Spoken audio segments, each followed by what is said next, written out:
Hello students, स्वागत है आपका हमारे यूट्यूब चैनल मैथ इंडियंस में।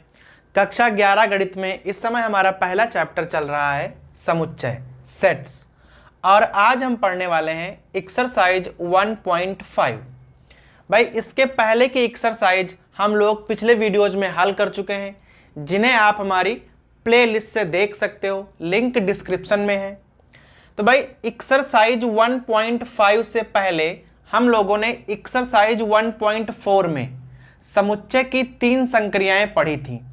भाई एक तो था यूनियन, दूसरा था इंटरसेक्शन, और भाई तीसरा था difference, A union B, A intersection B और ए माइनस बी। ठीक है भाई, तो उन तीनों को पढ़ा था, उन पर हमने डायग्राम भी बनाए थे, वेन आरेख। तो भाई यहां पर हम चौथी संक्रिया पढ़ने वाले हैं, समुच्चय का पूरक, कॉम्प्लीमेंट ऑफ अ सेट। समुच्चय का पूरक तो भाई बात की बात है। सबसे पहले हम बात करेंगे कि पूरक क्या होता है। तो भाई पूरक को समझने के लिए हम यहां पर एक उदाहरण लिख लेंगे। जैसे भाई मान लो कि हमारे पास कोई सिक्का है।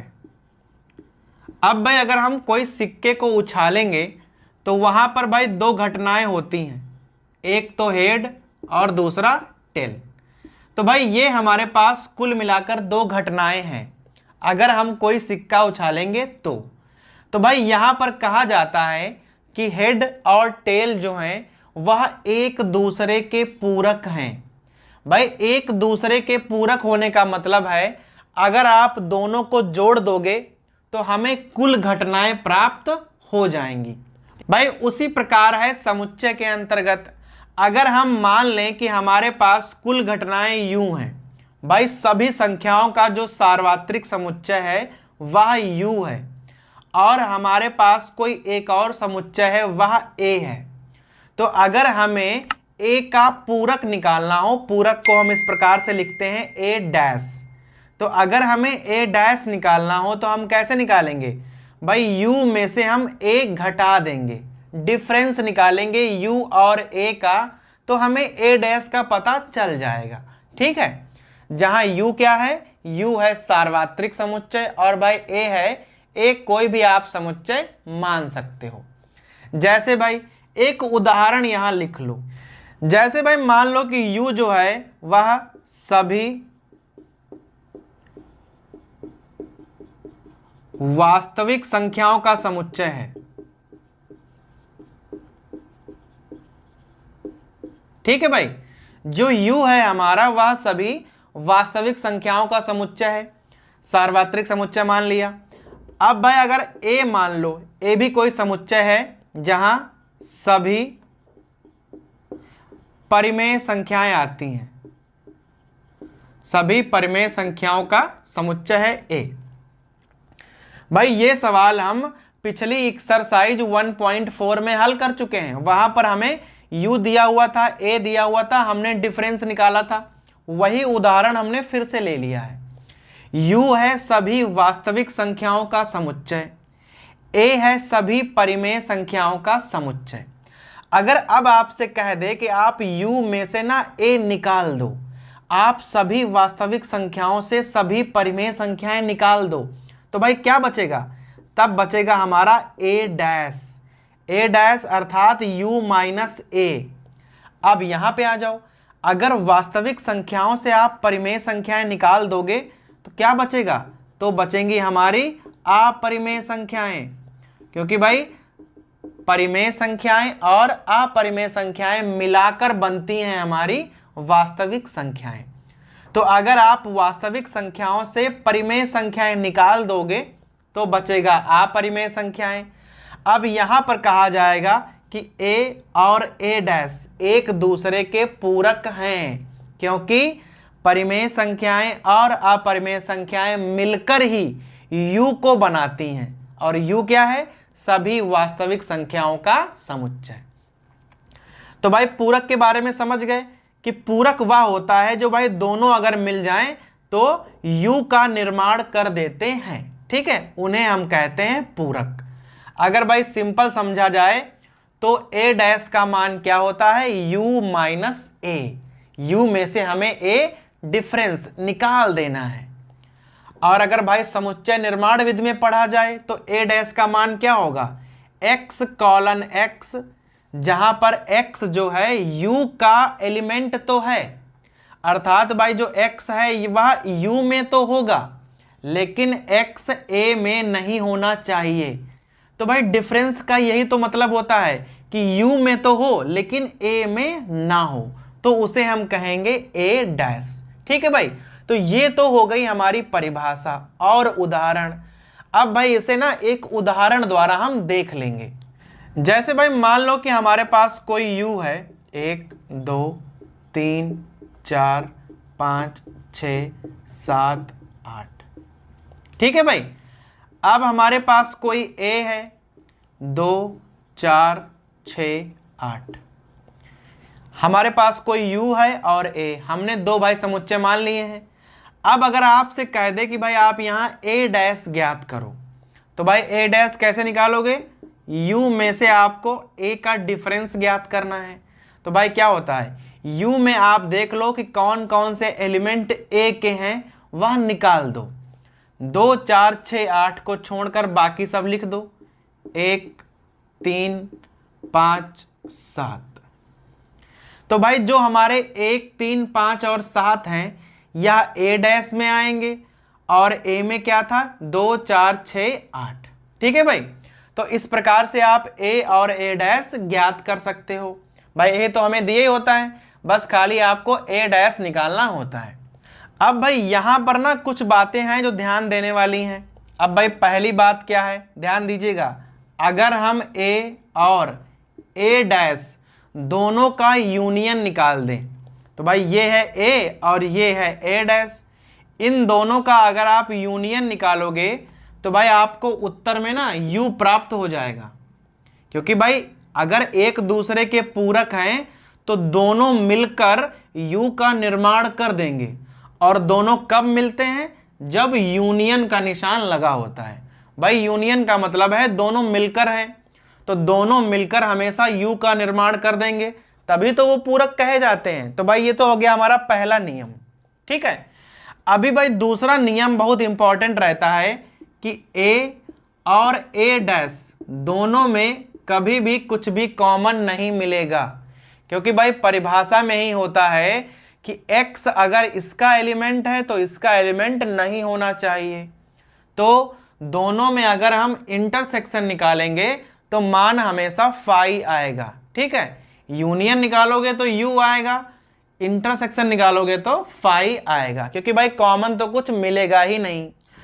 उसके अलावा भाई द्विपूरक नियम होता है, अगर किसी चीज का आप 2 बार डैश निकाल दोगे, 2 बार पूरक निकालोगे, तो भाई हमें वह संख्या स्वयं प्राप्त हो जाएगी। अब भाई इसको भी देख लो, जैसे आपने पहले यहाँ a लिखा हुआ था, a डैश निकाला, अगर आप a का दोबारा डैश निकालोगे तो भाई क्या मतलब होगा कि इन अवयव को छोड़कर जो u में बचे हों, यही तो बचे होंगे। तो भाई अगर आप a को दोबारा डैश करोगे, जैसे यहाँ a डैश निकाल लिया, अगर इसका आप दोबारा डैश करोगे तो भाई हमेशा a आ जाएगा। इसे कहते हैं द्विपूरक नियम। जब हम 2 बार पूरक निकालते हैं किसी एक ही संख्या का, तो भाई हमें उसका ओरिजिनल रूप प्राप्त हो जाता है। जैसे कि यहाँ पर हमें a प्राप्त हो गया, तो ये हमारा हो गया तीसरा नियम। फिर भाई फाई का नियम होता है, अगर आप फाई का डैश निकाल दोगे तो u आ जाएगा। भाई फाई का मतलब होता है कुछ भी नहीं है, फाई का मतलब है शून्य, कुछ भी है ही नहीं। तो अगर भाई उसका डैश निकालोगे उसका मतलब होता है सब कुछ। और भाई सब कुछ कहाँ होता है, सब कुछ होता है यूनियन में। u जो हमारा यूनिवर्सल सेट है उसमें होता है सब कुछ, और भाई फाई का मतलब है कुछ भी नहीं। इसका उल्टा, अगर आपसे कह दे कि भाई u डैश निकालो, तो भाई u में तो सब कुछ होता है, अगर उसका डैश निकाल दोगे तो भाई उसके डैश में क्या होगा, उसके डैश में कुछ भी नहीं होगा, और जहां कुछ भी नहीं होगा अर्थात फाई होगा। अब भाई इन 5 नियम के अलावा भी हमारे पास 2 नियम होते हैं जिन्हें हम कहते हैं डी मॉर्गन के नियम।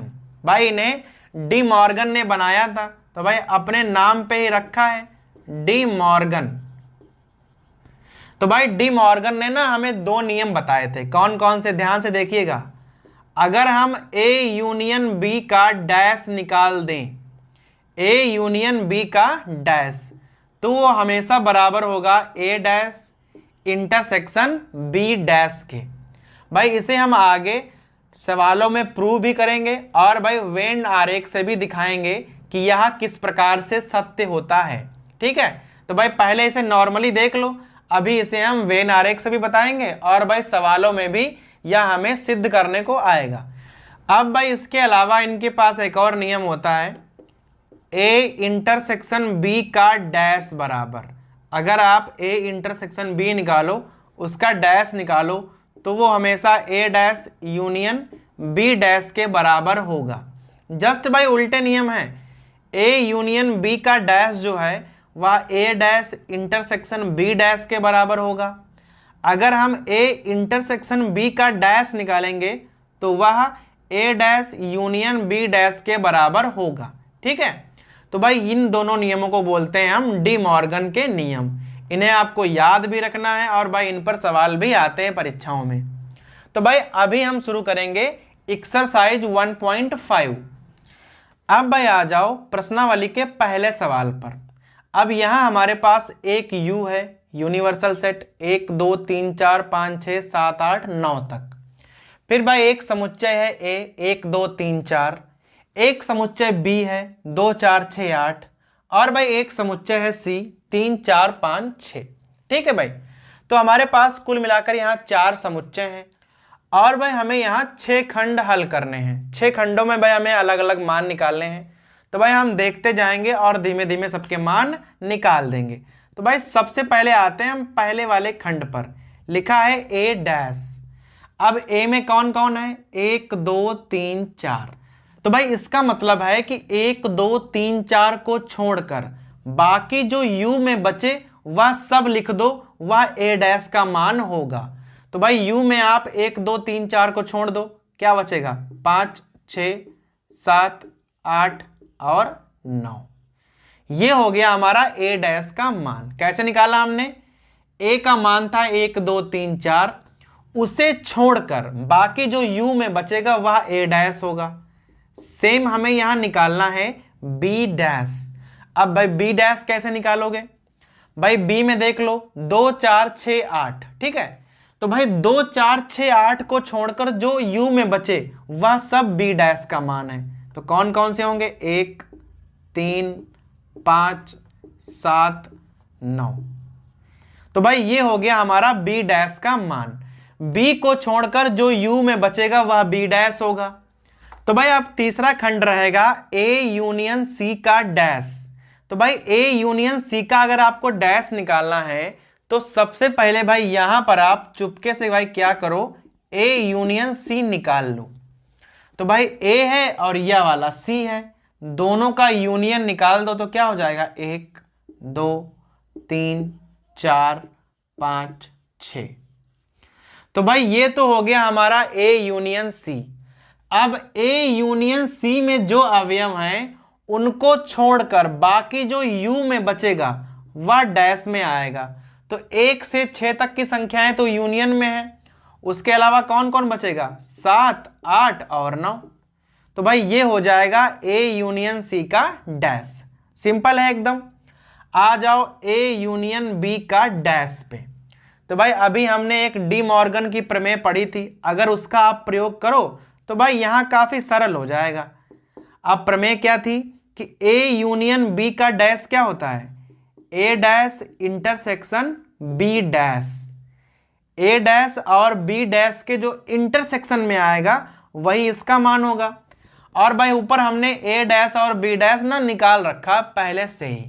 तो भाई देख लो दोनों में कॉमन कौन है, 7 है 9 है 5 है, 5 7 9। तो भाई लिख दो यहाँ 5 7 और 9।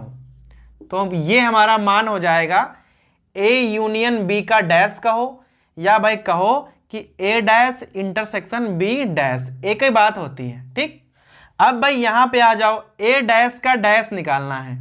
तो भाई यहां पर आप ना द्विपूरक नियम निकाल दो। ए डैश का डैश जो है वह ए के बराबर होगा और भाई a का मान हमें पहले से पता है 1 2 3 4। तो भाई यहां पर भी आंसर आ जाएगा आराम से। लास्ट में है b माइनस सी का डैश। तो भाई इसके लिए ना सबसे पहले आपको निकालना होगा b माइनस सी।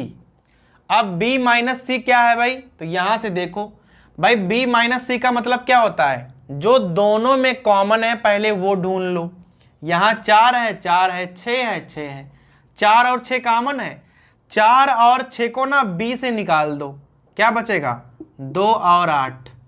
ये मान हो गया b माइनस सी का। भाई माइनस वाला हमने एक्सरसाइज 1.4 में पढ़ा था, ठीक है। अगर आपने नहीं देखा है तो भाई वीडियो देख सकते हो प्लेलिस्ट से। अब निकालो b माइनस सी का डैश। तो भाई b माइनस सी को छोड़कर जो u में बचेगा वो होगा डैश। तो 1 3 4 5 6 7 और 9। 2 और 8 को मत लिखिए, बाकी सब लिख दीजिए। तो भाई हमारे यहाँ पर 6 खंड हल हो गए, ठीक है भाई। अब भाई प्रश्न नंबर 2 पे आ जाओ। अब हमारे पास एक यहाँ u है a b c d e f g h, ठीक है भाई। तो हमारे पास एक सार्वत्रिक समुच्चय है और भाई उसके अलावा हमारे पास 4 समुच्चय और हैं a b c और d। और भाई कह रहा है कि आप इन चारों समुच्चयों के पूरक समुच्चय ज्ञात कीजिए। जैसे भाई यहाँ पर a लिखा हुआ है a b c, तो हमें यहाँ मान निकालना है a डैश का। तो भाई a डैश कैसे निकालोगे, आप a वाले अवयव u से हटा दो और बाकी सब लिख दो। तो d है, e है, f है, g है और h है। ये मान हो जाएगा a डैश का, ठीक है भाई। ऐसे ही आ जाओ b पे। b में है d e f g और आपको मान निकालना है b डैश का। तो भाई b वाले अवयव आप u से हटा दो और भाई देख लो d e f g। तो इन चारों को छोड़कर आगे लिख दो आप भाई, यहां हो जाएंगे a b c और लास्ट में होगा h। तो ये वाला मान हो जाएगा b डैश का, ठीक है। c पे आ जाओ। तो भाई c में क्या लिखा हुआ है a c e g, ठीक है। a हो गया, c हो गया, e हो गया, g हो गया। बाकी के जो बचे हैं जैसे b d f h, तो भाई यहां b d f और h, तो ये हो जाएंगे हमारे c डैश में। अब भाई आप कहीं भी देख लो, जैसे a और a डैश को आप मिला दो तो u बन जाएगा, b और b डैश को मिला दो तो u बन जाएगा, c और c डैश को मिला दो तो u बन जाएगा। सेम भाई d में होना चाहिए, d dash f g h, तो f g h और शुरुआत का a भी छोड़ दो, b c d e, तो यहां आ जाएगा b c d e। ये भाई 4 हो गए। तो भाई चारों में आप चेक कर लो, अगर आप a और a डैश को मिलाओगे तो u बन जाएगा। अगर भाई बन जाए तो समझो आपका पूरक समुच्चय एकदम सही सही लिखा हुआ है। अब भाई प्रश्न नंबर 3 पे आ जाओ। कह रहा है कि प्राकृतिक संख्याओं के समुच्चय को सार्वत्रिक समुच्चय मानते हुए। तो भाई सबसे पहले दिया हुआ है कि जो हमारा यूनिवर्सल सेट है उसमें सभी प्राकृतिक संख्याएं आएंगी, ये पहली बात दे रखी है। फिर भाई कह रहा है कि निम्नलिखित समुच्चयों के ना पूरक लिखिए।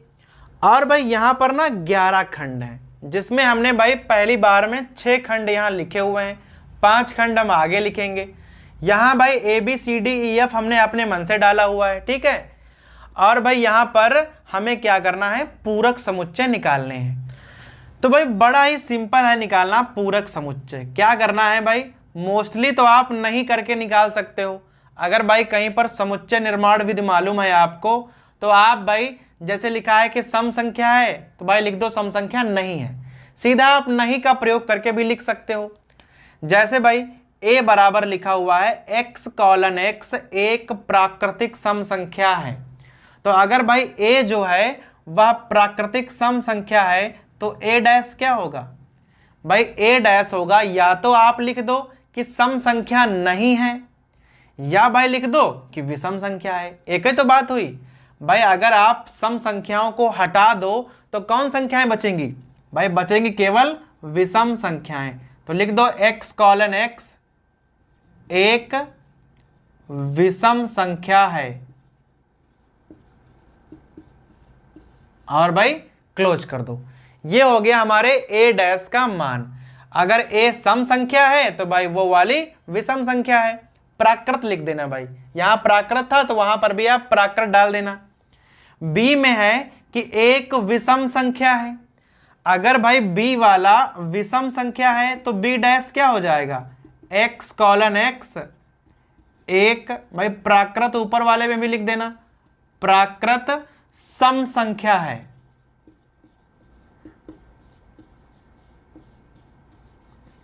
भाई चूंकि b में विषम संख्याएं थी तो डैश में आएंगी सम संख्याएं। ठीक है। अब c में देखो लिखा है x कॉलन x संख्या 3 का धन गुणज है। अब भाई इसमें ऐसी संख्याएं हैं जो 3 से कट जाएंगी, लेकिन भाई धन वाली संख्याएं हैं, ऋण वाली संख्याएं प्राकृतिक में होती ही नहीं है पहली बात। तो c में ऐसी संख्याएं हैं जो 3 से कट जाएंगी। तो भाई c डैश में क्या होना चाहिए, c डैश में होना चाहिए ऐसी संख्याएं जो 3 से ना कटें। तो x कॉलन x, जहां x क्या है, नेचुरल नंबर्स हैं, भाई लिख दो x 3 का गुणज नहीं है।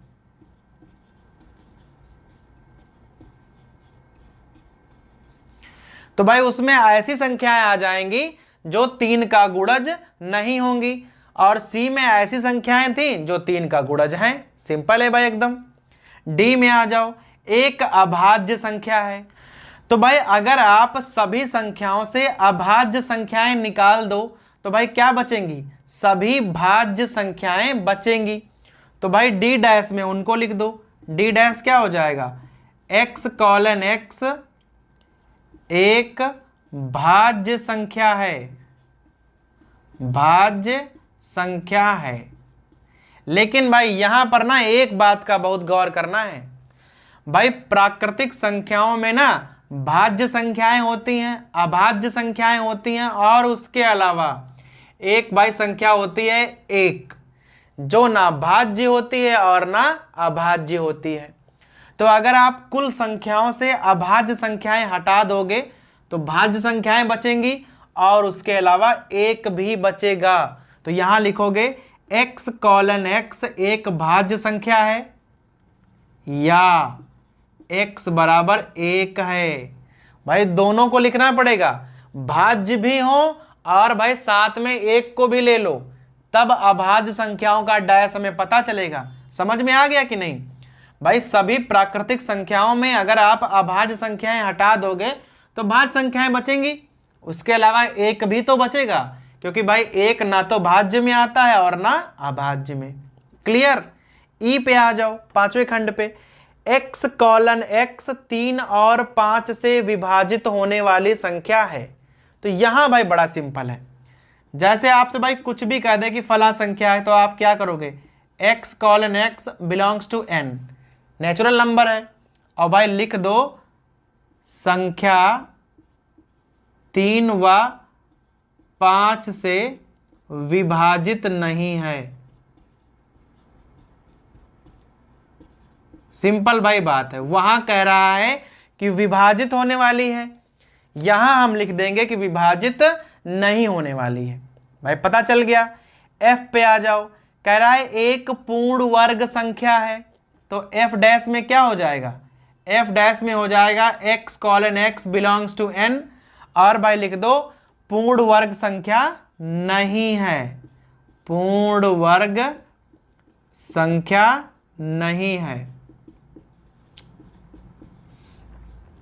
तो भाई यहां पर था कि पूर्ण वर्ग संख्या है, और वहां पर हमने क्या लिख दिया कि भाई पूर्ण वर्ग संख्या नहीं है।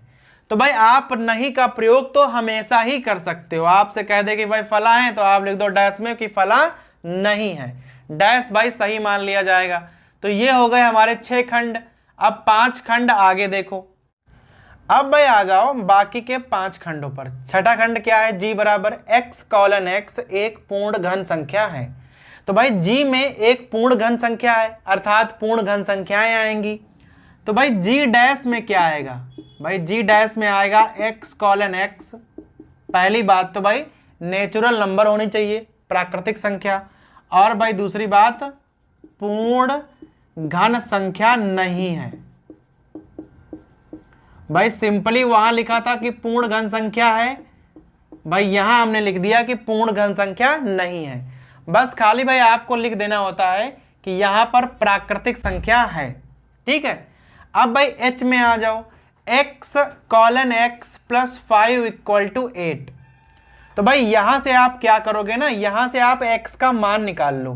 तो भाई लिखा हुआ है x प्लस 5 इक्वल टू 8, तो भाई x का मान आ जाएगा 3, अर्थात h में केवल एक अवयव है जो कि 3 है। तो भाई h डैश में क्या होगा, इसका जस्ट उल्टा लिख दो, x colon x belongs to natural numbers, जहां x का मान 3 नहीं होना चाहिए।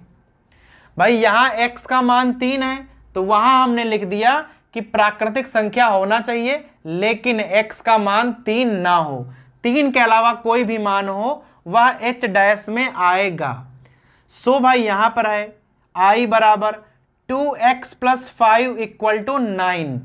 भाई इसे हल कर लो, 2x प्लस 5 बराबर 9। भाई 5 उधर जाएंगे तो 2x बराबर 4 आ जाएगा, और यहां से अगर आप मान निकालोगे तो x का मान 2 आएगा, अर्थात भाई i में केवल एक अवयव है जो कि है 2। तो भाई सेम लिखना है, x colon x belongs to n, और x का मान 2 के बराबर नहीं होना चाहिए। 2 के अलावा कोई भी संख्या होगी वह i डैश में होगी। j पे आ जाओ, x कॉलन x, x बड़ा है बराबर है 7 से, अर्थात j में 7 या 7 से बड़ी संख्याएं आएंगी। तो j डैश में क्या आएगा, भाई j डैश में आएगा 7 से छोटी संख्याएं। तो यहां लिख दोगे x colon x belongs to n, जहां x क्या है भाई, x जो है वह 7 से छोटा होना चाहिए।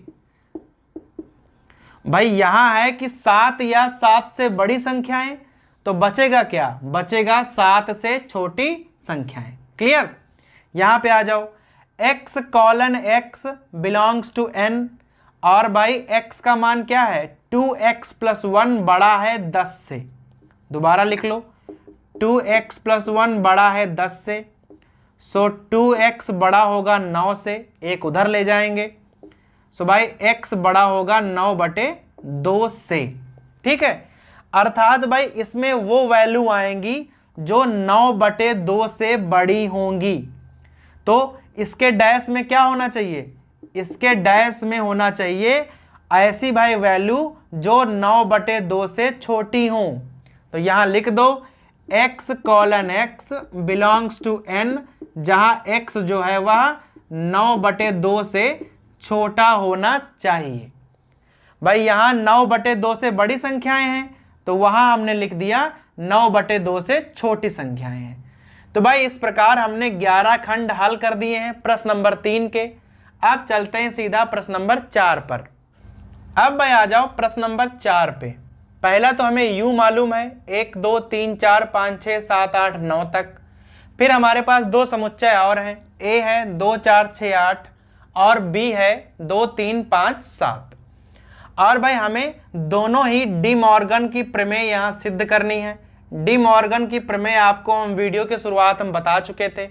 तो भाई हमने बताया था कि इसे हम आगे सिद्ध भी करना सिखाएंगे। तो भाई इस सवाल में हमें दोनों ही प्रमेय जो हैं वो सिद्ध करनी है। तो भाई बड़ा ही सिंपल रहेगा, देखिए कैसे लिखा हुआ है, ए यूनियन बी का डैश।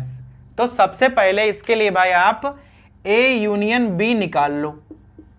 हमें ए और बी का तो पता है, लेकिन भाई ए यूनियन बी निकालो तो क्या आ जाएगा, 2 3 4 5 6 7 8। तो भाई ये तो हो गया हमारा ए यूनियन बी। ठीक है, 2 3 4 5 6 7 8। उसके अलावा भाई आप ए डैश निकाल लो यहीं पे कहीं। तो भाई ए डैश क्या हो जाएगा, ए को छोड़कर यू में जो बचे वह सब ए डैश होता है।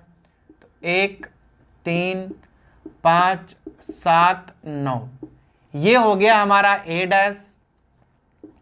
फिर भाई बी डैश निकाल लो। बी डैश क्या होगा, बी को छोड़कर यू में जो भी बचेगा वह सब बी डैश होगा। तो 1, अब 2 और 3 तो लिखा हुआ है, सीधा 4 पे आ जाओ। 5 लिखा है तो भाई 6 पे आ जाओ। 7 है तो 8 और 9। ये आ गया हमारा बी डैश। अब भाई सिद्ध करेंगे, ए यूनियन बी का डैश निकालो सबसे पहले। तो ये है ए यूनियन बी और ये है यू।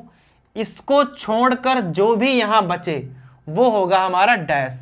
2 3 4 5 6 7 8, भाई उसको छोड़कर हमारे पास केवल 2 ही अवयव बचते हैं, 1 और 9।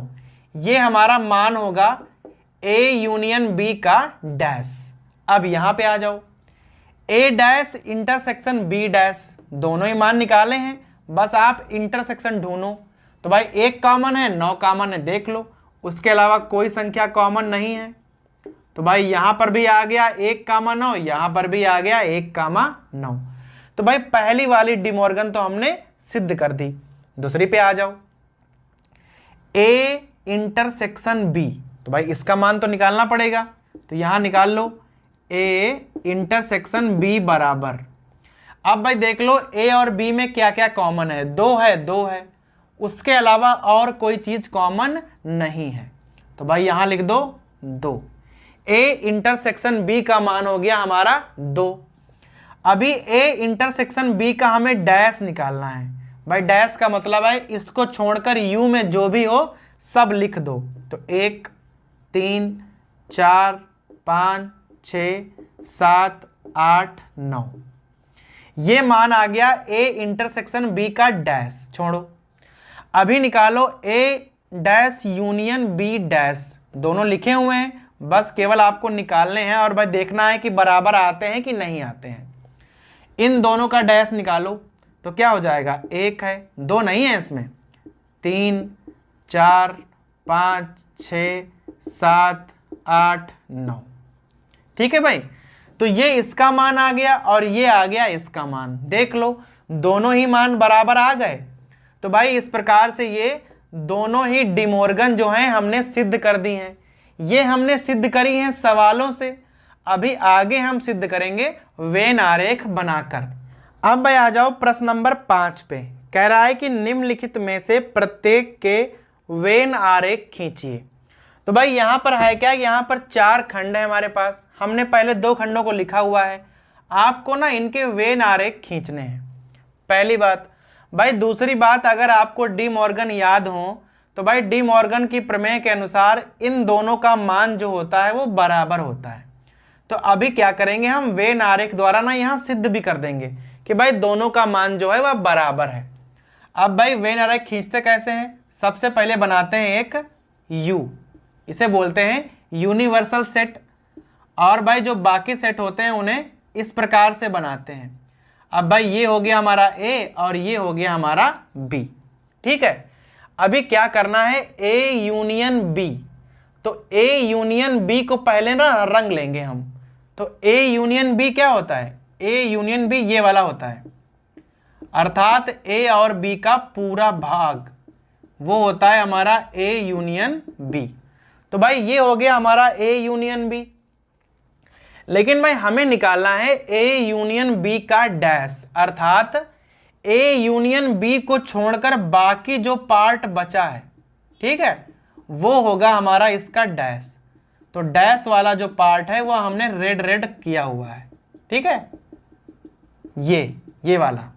तो भाई इसका मतलब है जो लाल छायांकित भाग है वह हमारा है ए यूनियन बी का डैश, और जो ये ब्लैक वाला पार्ट है ये है ए यूनियन बी। ठीक है, अभी नीचे वाले पे आ जाओ, फिर देखना भाई हम दोनों को कैसे बराबर कर देंगे, क्योंकि भाई दोनों बराबर होते ही हैं। यहां पर पहले यू खींच लो इस प्रकार से, एक हो गया ए, एक हो गया बी, ये ए है और ये हमारा बी हो गया।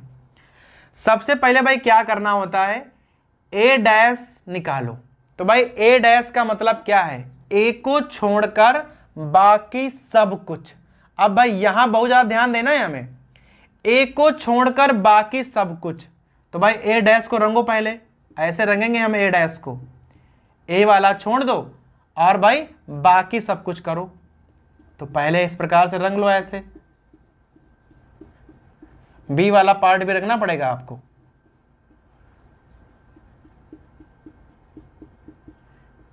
यहां तक। तो भाई ये हो गया हमारा ए डैश का मान। अब भाई आ जाओ बी डैश पे। अब बी डैश कैसे रंगोगे भाई? बी को छोड़कर बाकी पूरा पार्ट। तो भाई बी को छोड़कर रंग लो पूरा पार्ट इस प्रकार से। बी को नहीं रंगना है, बाकी सबको आपको भाई रंगना पड़ेगा। तो इस प्रकार से आ जाएगा। तो यहां पर भाई क्या करोगे, आपको ए भी रंगना पड़ेगा ऐसे। तो भाई ये हो गया हमारा ए डैश और बी डैश। ये भाई पूरा कर लो इस प्रकार से ऐसे।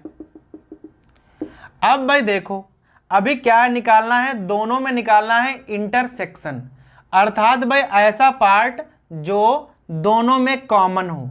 तो जब हमने ए डैश रंगा था तो भाई हमने रेड रेड यूज किया था, बी डैश में हमने ब्लैक यूज किया है। अब भाई दोनों में कॉमन क्या होगा? दोनों में कॉमन होगा जहां हम रेड और ब्लैक दोनों को यूज करें। तो भाई वो ये वाला पार्ट है, ये यहां आप देख रहे हो भाई रेड और ब्लैक दोनों यूज हुए हैं, जबकि भाई जो ये वाला पार्ट है अंदर वाला, वहां या तो ब्लैक है या रेड है। तो भाई देख लो अब दोनों ही पार्ट एकदम बराबर हैं। यहां पर ये बाहरी वाला पार्ट था इसका मान, और भाई यहां पर भी इसका मान बाहरी वाला पार्ट ही है। भाई इसीलिए डी मॉर्गन में दोनों को बराबर बताया था कि भाई दोनों बराबर होते हैं। तो भाई इस प्रकार से आप वेन आरेख द्वारा दोनों को बराबर सिद्ध कर सकते हो। अब भाई आ जाओ तीसरे और चौथे पार्ट पे। यहां है ए इंटरसेक्शन बी का डैश। तो भाई बना लो वेन आरेख। सबसे पहले यू, उसके अंदर एक ए और एक बी। ये ए है, ये बी है, और भाई टोटल हमारा ये है यू। ठीक है, अभी क्या करना है, पहले आप निकालो ए इंटरसेक्शन बी। तो भाई ए इंटरसेक्शन बी कौन सा होता है? जो दोनों में मिल जाए, ये वाला। ठीक है, तो ये हो गया हमारा ए इंटरसेक्शन बी। अभी इसका डैश निकालो। भाई डैश का मतलब है इस चीज को छोड़कर जो बाकी पूरा पार्ट है वो डैश वाला पार्ट होगा। ठीक है, जो ये रेड वाला पार्ट है उसको छोड़कर पूरा जो पार्ट बचा है वो होगा हमारा ए इंटरसेक्शन बी का डैश। ठीक, अब इस पे आ जाओ। तो यहां पर भी बना लो भाई वैसे एकदम। ये यू हो गया, ये ए और ये हो गया बी। यहां कह रहा है कि सबसे पहले आप ए डैश निकालो। तो भाई ए डैश क्या होगा? ए डैश होगा आप ए को छोड़कर बाकी भाई पूरा रंग दो, इस प्रकार से छायांकित कर दो। तो भाई ये हो जाएगा हमारा ऐसे ए डैश। बस भाई ए को नहीं छूना है, बाकी पूरा करना है। बी डैश पे आ जाओ। तो भाई इस प्रकार क्या करना है, बी को नहीं छूना है, लेकिन भाई ए को छू सकते हो इस बार, इस प्रकार से। अब कह रहा है कि दोनों का यूनियन, अर्थात भाई दोनों को हमने रंग लिया। अब भाई देखो कि बिना रंगा हुआ पार्ट कौन सा है। तो भाई बिना रंगा हुआ पार्ट ये वाला निकला, ये भाई दोनों में सेम हो गया। यहां पर भाई इसका मान है ब्लैक वाला पार्ट, जो रेड वाला पार्ट है उसको छोड़कर बाकी सब कुछ। और भाई यहां पर क्या आया था, जो रेड वाला पार्ट है उसको छोड़कर बाकी सब कुछ। अर्थात भाई ये और ये दोनों बराबर होंगे। और भाई ये डी मॉर्गन की ना दूसरी प्रमेय थी। अब भाई आ जाओ प्रश्न नंबर 6 पर। कह रहा है कि किसी समतल में स्थित सभी त्रिभुजों का जो समुच्चय है उसे हम मान लेंगे सार्वत्रिक समुच्चय। अर्थात भाई हमारे पास कोई यू है, उसमें सभी त्रिभुज हैं। ठीक है, तो भाई आप यहां लिख लो कि यू जो हमारा है उसमें सभी त्रिभुज हैं, टोटल ट्राइंगल्स। फिर भाई कह रहा है कि ए उन सभी त्रिभुजों का समुच्चय है जिनमें कम से कम एक कोण 60 से भिन्न है। अर्थात भाई ए क्या है, अगर सभी कोण 60 होंगे तो वो समबाहु होगा। तो भाई ए का मतलब है कि समबाहु त्रिभुज ना हो, समबाहु त्रिभुज ना हो। भाई उसके अलावा अगर कोई भी हो तो चल जाएगा। तो U में है सभी त्रिभुज, A में है समबाहु त्रिभुज ना हो, तो भाई A डैश का मतलब क्या होगा? भाई सिंपल है, A डैश का मतलब होगा कि समबाहु त्रिभुज हो, अर्थात भाई A डैश में आएंगे सभी समबाहु त्रिभुजों का समुच्चय। सिंपल बात है एकदम। अब भाई आ जाओ आखिरी सवाल प्रश्न नंबर 7 पर। 4 खंड हैं, रिक्त स्थानों की ना पूर्ति करनी है, ठीक है। तो भाई पूर्ति करते हैं। A डैश और A का यूनियन क्या होगा? तो भाई इस पर हम एकदम शुरुआत में ही चर्चा कर चुके हैं कि A डैश और A मिलकर U का निर्माण करेंगे, अर्थात भाई पूरक समुच्चय मिलकर आपस में U का निर्माण करते हैं। इधर आ जाओ, A और A डैश में कभी भी कुछ भी कॉमन नहीं मिलेगा, क्योंकि भाई कॉमन मिलेगा कैसे? क्योंकि A को छोड़कर तो A डैश बनाया जाता है, तो भाई वहां कॉमन मिलने का कोई चांस नहीं है। फाई डैश को आप U बोल सकते हो, ऐसे इसको लिख लो। फाई डैश का मान हमेशा U होता है। अब U और A में कॉमन क्या होगा? A कॉमन होगा, क्योंकि U में A तो पहले से ही होता है। तो अगर आप दोनों का निकालोगे इंटरसेक्शन तो उसमें पक्का पक्का A आ जाएगा। U डैश का मतलब होता है फाई। अब यहां ध्यान देना, फाई और A में कॉमन क्या होगा? फाई, क्योंकि भाई फाई का मतलब है कुछ नहीं, तो फाई और A में कुछ नहीं कॉमन होगा, अर्थात फाई कॉमन होगा। तो भाई इस प्रकार से यह प्रश्नावली खत्म होती है।